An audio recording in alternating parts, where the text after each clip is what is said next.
షాద్ నగర్ వైపు ఉన్న DTCP RERA approved సిర్లసీమ 2 double benefit offer తో సిర్లసీమ 2 ఒక్కసారి ఫ్యామిలీతో విజిట్ చేసి మంచి నిర్ణయం తీసుకోండి. ప్రస్తుతం ప్రపంచవ్యాప్తంగా ఇంటర్మీడియట్ ఫాస్టింగ్ అనేది చర్చనీయాంశంగా మారింది. చాలా మంది బరువు తగ్గడానికి ఈ ఫాస్టింగ్ అనేది ఫాలో అవుతారు. కానీ ఇప్పుడు ఇదే చాలా ప్రాణాంతకంగా మారుతుందని తాజా అధ్యయనాలు వెల్లడించాయి. సో దీనిపైన మనకు మాట్లాడడానికి medical hospital director and cardiologist Sharath Reddy గారు ఉన్నారు. వారితో మాట్లాడదాం. సార్, ఇప్పుడు చాలా వరకు చర్చనీయాంశంగా మారింది. అసలు నిజంగా ఇంటర్మీడియట్ ఫాస్టింగ్ వల్ల లాభాలేంటి, నష్టాలేంటి? అంటే ఒకటి అంటే మనందరం అర్థం చేసుకోవాల్సింది ఏంటంటే డైట్ పైన జరిగిన రీసెర్చ్, రైట్? ఫస్ట్ అది ఎంటైర్ రీసెర్చ్ ఎంత యాక్యురేట్గా జరిగింది అనేది, because that is one area. Diet అనేది one area. It is very difficult to do a research. Let's say I'll give one example. ఇప్పుడు మీరు you take, it's like a case control study, which we do, a randomized study. నీకు ఆ cases గ్రూప్లో నువ్వు intermediate fasting అంటే let's say 1 year వాళ్ళని intermediate fasting మీద పెట్టారండి. అంటే నిజంగా ఎంతమంది ఫాస్టింగ్లో ఉన్నారు అనే అసెస్మెంట్ అనేది it's by and large it is kind of arbitrary and it's a subjective, right? So it's not so easy to do research on this subject, right? And diet is one area which is very dynamic, because something comes today and it vanishes after 1 year, and something new comes after 1 year. So it is all because of the gaps in the overall research, okay?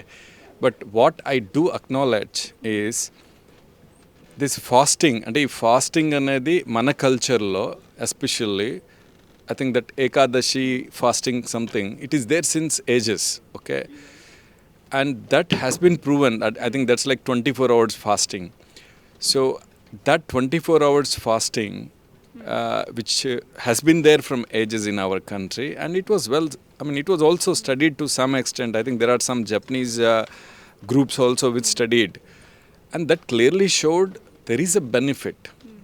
The benefit is, and it's not about the content which I'm talking, it is only about the fasting, right?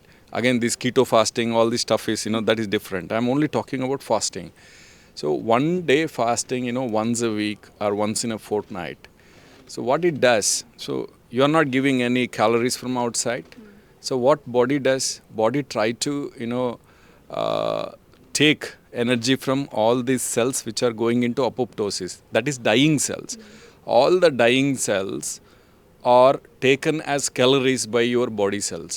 So essentially what it does is all the cells which are going to death are removed when you are in fasting.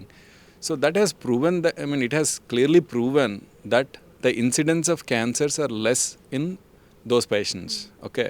So there is also data, positive data, right, to some extent on fasting. But all the new stuff which is coming is like keto diet, that intermittent fasting with keto diet, low carbohydrate diet, high protein diet. All these things are basically creating some sort of, controversy. I think with whatever data we have as of now, probably we can't conclude anything, okay? So, Kumar, you want to tell something? Intermediate fasting అనేది దాదాపు 50% ప్రజలు అనేది follow అవుతారు. So only క్రోమార్బిటల్ patients మాత్రమే effect పడుతుంది, అందరిపైన effect పడుతుంది. వాళ్ళు ఏం చెప్పారు అసలు ఈ అధ్యయనంలో? Anything you want to talk? ఇది ఇంటర్మీడియట్ ఫాస్ట్. నేను డాక్టర్ కుమార్ నారాయణన్, ఇక్కడ కన్సల్టెంట్ కార్డియాలజిస్ట్ మెడికల్ హాస్పిటల్స్లో. సో ఇంటర్మీడియట్ ఫాస్టింగ్ అనేది చాలా ప్రఖ్యాతమైన ఒక ఫాస్టింగ్, ఒక డైట్ హ్యాబిట్గా వచ్చింది మన సొసైటీలో. కానీ దాని గురించి సైంటిఫిక్గా మనం ఏం చెప్పాలంటే ఇప్పటి వరకు కంప్లీట్గా సిస్టమేటిక్గా దాన్ని ఎవరు స్టడీ చేయలేదు పెద్ద పాపులేషన్లో. సో ఏ ప్రక్రియ కొద్ది మందికి వర్క్ అవుతుంది, అది అందరికీ వర్క్ అవుతుందని అవసరం లేదు. ఎందుకంటే person to person body type different ఉండొచ్చు.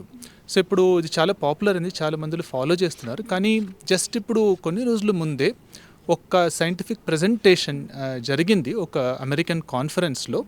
దానిలో రీసెర్చర్స్ ఒక అమెరికన్ పాపులేషన్లో 4,000 మందిల పైన స్టడీ చేసి, ఇంటర్మీడియట్ ఫాస్టింగ్ ఫాలో చేసే వాళ్ళ మందిని పాపులేషన్లో స్టడీ చేసి, దాన్ని ఫాలో చేసే వాళ్ళలో కార్డియాక్ మార్టాలిటీ అంటే గుండె సంబంధించే మృత్యులు ఒక 90% వరకు ఎక్కువ జరుగుతుంది అని ఒక రీసెర్చ్ పరిశోధన ఫైండింగ్ వాళ్ళు పెట్టారు. దానిలో మనము ముఖ్యమైన ఏమంటే ఒకటి, అది కంప్లీట్ ఫుల్ పబ్లికేషన్ ఇంకా జర్నల్లో పబ్లిష్ కాలేదు. ఇది అబ్స్ట్రాక్ట్ అంటారు. అబ్స్ట్రాక్ట్ అంటే ఒక ప్రిలిమినరీ ఫైండింగ్, ఒక ఫస్ట్ స్టెప్ ఫైండింగ్ వాళ్ళు కాన్ఫరెన్స్లో ప్రజెంట్ చేసింది. సో దాన్ని ఇప్పుడు మీడియా దాన్ని పికప్ చేసుకొని చాలా పాపులరైజ్ చేసింది. కానీ సైంటిఫికలీ మనం చూడాలంటే దాన్ని మనం ఇప్పుడు ఓవర్గా మనము దానికి ఈ స్టేజ్లో ఇంపార్టెన్స్ ఇచ్చేది కష్టం. ఎందుకంటే ఇంకా దాన్ని ఫుల్ పబ్లికేషన్ స్టేజ్కి వెళ్ళే అప్పుడు సైంటిఫిక్ జర్నల్స్ ఎడిటర్స్ దాన్ని చాలా కేర్ఫుల్గా ఇన్ఫర్మేషన్ని చూస్తారు. దానిలో ఎంత లెవెల్కి అక్యురసీ ఉందని చాలా కేర్ఫుల్గా చూస్తారు. దాని తర్వాతనే అది కంప్లీట్ ఒక పబ్లికేషన్కి యాక్సెప్ట్ అవుతుందా లేదా అనేది బయటకు వస్తుంది. సో ఇప్పటికి ఇది ఒక ప్రిలిమినరీ స్టేజ్ ఫైండింగు.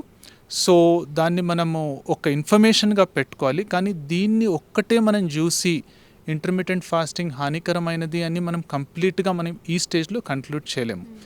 అదే రకంగా మనం ఇంటర్మిటెంట్ ఫాస్టింగ్ డెఫినెట్లీ 100% బెనిఫిషియల్ అని చెప్పేది కూడా కష్టం. ఎందుకంటే ఎట్లా మనము హాని ఉందని చెప్పేది కష్టమో అలాంటి మనము ఆ ప్రక్రియ నుంచి ఎంత బెనిఫిట్స్ ఉన్నాయని పెద్ద పాపులేషన్స్లో సిస్టమేటిక్గా మనము స్టడీ చేయాలి. స్టడీ చేసి అందరు బాడీ టైప్స్కి అన్ని ఏజెస్లో అన్ని టైప్ డయట్స్ ఫాలో చేసే వాళ్ళకి ఇది ఈక్వల్గా బెనిఫిషియల్ ఉంటుందా, డయాబెటీస్ని తగ్గించుతుందా, కొలెస్ట్రాల్ని తగ్గించుతుందా, గుండె రోగాన్ని తగ్గించుతుందా, ప్లస్ ఓవరాల్ మనకు డెత్ అయ్యే ఛాన్సెస్ని ఫ్యూచర్లో తగ్గించుతుందా, ఇవన్నీ కంప్లీట్గా పరిశోధన చేసే మనము ఫైనల్ కన్క్లూషన్ దీనికి చెప్పొచ్చు. సో ఇంటర్మిటెంట్ ఫాస్టింగ్ గురించి అట్ ప్రజెంట్ నేను చెప్తానికి ఇంకా ఆన్సర్ మనకు కంప్లీట్గా మన ముందు లేదు, ఇంకా పరిశోధన అవసరం ఉంది. ఇప్పుడు మనం ఈ రీసెర్చ్ని బేస్ చేసుకొని దీన్ని నమ్మొచ్చా? మీరేం చెప్తారు అంటే లైక్ పేషెంట్స్ కానీ అందరికీ? సో అట్ ప్రజెంట్ నేను పేషెంట్స్కి ఏం చెప్తానంటే, మీరు ఇంటర్మిటెంట్ ఫాస్టింగ్ ఫాలో చేయాలంటే మీరు జాగ్రత్తగా స్టార్ట్ చేయాలి దాన్ని.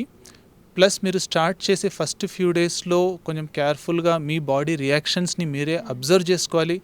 మీకు దాన్ని ఫాలో చేసి మీకు ఇంప్రూవ్మెంట్గా ఫీల్ అవుతుందా, లేకపోతే ఇంకా మీకు ముందుకైనా ఇంకా వర్స్గా ఫీల్ అవుతుందా, ఇది మీరు చాలా కేర్ఫుల్గా అబ్జర్వ్ చేయాలి. ఎస్పెషలీ మీకు షుగర్ ఉంది అంటే మీ షుగర్ లెవెల్స్ ఎలా బిహేవ్ చేస్తున్నాయి, ఇవి మీరు చాలా కేర్ఫుల్గా చూడాలి. ఎందుకంటే ఎస్పెషలీ షుగర్ మెడిసిన్స్ తీసుకునే వాళ్ళు లాంగ్ టైం ఫాస్టింగ్ చేసుకుంటే షుగర్ చాలా పడిపోయి ప్రాబ్లమ్స్ వచ్చే అవకాశాలు ఉన్నాయి. సో ఎస్పెషలీ షుగర్ ఉన్నవాళ్ళు, బీపీ ఉన్నవాళ్ళు, వేరే రోగానికి మెడిసిన్స్ తీసుకునే వాళ్ళు ఎస్పెషలీ ఇంకా కేర్ఫుల్గా ఉండాలి. ఇనిషియలీ స్టార్ట్ చేసే ఫ్యూ డేస్లో వాళ్ళ రెస్పాన్సెస్ని మన సెల్ఫ్ అబ్జర్వేషన్ ఎట్లా రియాక్ట్ అని చాలా కేర్ఫుల్గా చూసుకొని మళ్ళీ వాళ్ళకి సూట్ అవుతుందంటే వాళ్ళు ముందుకు ప్రొసీడ్ అవ్వచ్చు. కానీ ఏమైనా వాళ్ళకి ఇబ్బంది అనిపిస్తుందంటే దాన్ని స్టాప్ చేసేసి వాళ్ళు డాక్టర్తో డెఫినెట్లీ కన్సల్ట్ చేయాలి. And it should be done under guidance. వాళ్ళ రీసెర్చ్లో మెయిన్గా చెప్పింది గుండెకి సంబంధించి 90% వచ్చే ఛాన్సెస్. సో మీకు దీని గురించి మ్యాక్సిమం తెలిసి ఉంటుంది. సో మీరేమంటారు దీనిపైన? యాజ్ ఆఫ్ నౌ ఆ రకంగా మనం ఇంతకు కుమార్ ఆల్రెడీ ఎక్స్ప్లెయిన్ చేసినట్టు కంక్లూడ్ చేయలేము. ఇట్స్ ఓన్లీ అబ్స్ట్రాక్ట్ వచ్చింది. ఆ abstract has to go through all the peer review and different people has to review. Data కలెక్షన్లో ఏం ప్రాబ్లమ్స్ ఉన్నాయి, what are all the biases, okay. So ఆ బయాసెస్ అన్నీ చూడాలి, కన్ఫౌండింగ్ ఫ్యాక్టర్స్ అని ఉంటాయి, అవేమైనా ఉన్నాయో చూడాలి. అవన్నీ చూసిన తర్వాత కానీ we can't talk completely about it. So as of now అంటే మనం అటు ఇది మంచిదని చెడుదని ఏ కంక్లూజన్ తీసుకోవాల్సిన అవసరం ఇంత ఇమ్మీడియట్గా లేదు. Let us wait and watch. మొత్తం డేటా అది పీర్ రివ్యూ అయ్యి అన్నీ మనకి బయాసెస్, కన్ఫౌండింగ్ ఫ్యాక్టర్స్ అన్నీ డిఫైన్ అయిన తర్వాత then we can come to conclusion. అది మనకి ఫుల్ డేటాని రివ్యూ చేసిన తర్వాత we can go through it. Yes, mostly will reach some conclusion. దానిలో ఒక్క కేర్ఫుల్ మ్యాటర్ ఏం చెప్పాలంటే ఈ రీసెర్చ్ కంప్లీట్లీ అమెరికన్ పాపులేషన్లో జరిగింది. వాళ్ళు బాడీ టైప్ వేరే, వాళ్ళు జెనెటిక్ సిస్టమ్స్ వేరే, వాళ్ళు డయట్ టైప్స్ వేరే. సో ఇంకా మనం ఫుల్ పేపర్ వచ్చే తర్వాత కూడా ఆ ఫైండింగ్స్ని కంప్లీట్గా మనం తీసి మన ఇండియన్ పాపులేషన్కి, మన డయట్కి, మన లైఫ్ స్టైల్కి కంప్లీట్గా 100% మనం దాన్ని అట్లనే ఒప్పుకోవచ్చు అనేది కూడా చెప్పేది కష్టము. సో అలాంటి రీసెర్చ్ని ఉంటే మనం దాన్ని ఒక జాగ్రత్తగా తీసుకొని మనము ఇక్కడ మన ఓన్ సొసైటీలో ఆ టైప్ రీసెర్చ్ని మళ్ళీ మనం కేర్ఫుల్గా చూసి దాని తర్వాత ఫైనల్ కన్క్లూషన్కి రావాలి. సో ప్రస్తుతానికి వాళ్ళు ఓన్ నార్మల్ పాపులేషన్ని తీసుకొని అక్కడ ఎవరు ఇంటర్మిటెంట్ ఫాస్టింగ్ ఫాలో చేస్తున్నారో వాళ్ళని ఇంటర్మిటెంట్ ఫాస్టింగ్ చేయకుండా మందులతో కంపేర్ చేసి ఇలాంటి ఒక ఫైండింగ్స్ వాళ్ళు రిలీజ్ చేశారు. ఆ ఫైండింగ్స్ని మనం జాగ్రత్తగా తీసుకొని మన సొసైటీలో కూడా అదే సేమ్ రీసెర్చ్ చేసి సేమ్ ఫైండింగ్స్ వస్తున్నాయా చూసే తర్వాతనే మనం ఫైనల్ కన్క్లూషన్కి వెళ్ళాలి. సో వాళ్ళ ఫుడ్ హ్యాబిట్స్ వేరుంటాయి, మన వేరుంటాయి, కానీ దీన్ని బేస్ చేసుకొని ఎందుకు ఇలా సర్క్యులేట్ అవుతుంది? అది you have to ask media, not me. So ఓవరాల్గా చూసుకోవచ్చు, అమెరికన్ ఫుడ్ హ్యాబిట్స్ వేరు ఉంటాయి అండ్ ఇండియానికి వచ్చేసరికి మనది వేరు ఉంటుంది. సో ఓన్లీ ఏదైతే రీసెర్చ్ని బేస్ చేసుకొని ఇది మొత్తం సర్క్యులేట్ అవుతుంది అండ్ దీనికి ఇంకా కంక్లూజన్ రావాల్సిన అవసరం లేదు. సో వాళ్ళు రీసెర్చ్ ఎవరి మీద చేశారు, హెల్తీ పర్సన్స్ మీద చేశారు, క్రోమార్బిటల్ పర్సన్స్ మీద చేశారు, దాన్ని బట్టి అది మొత్తం డీటెయిల్స్ అని బయటకు వస్తే మనం ఒక కంక్లూజన్కి రావచ్చు. సో ఇప్పుడే దీనిపైన ఏం మాట్లాడలేమని ఒకవైపు వైద్యులు అయితే సూచిస్తున్నారు. కెమెరా పర్సన్ పరిచయంతో కలిసి శిల్ప RTV. మరిన్ని వీడియోస్ కోసం ఛానల్ ని సబ్స్క్రైబ్ చేయండి, లేటెస్ట్ అప్డేట్స్ కోసం వాట్సాప్ ఛానల్ ని ఫాలో చేయండి అండ్ లింక్ డిస్క్రిప్షన్ లో ఉంది.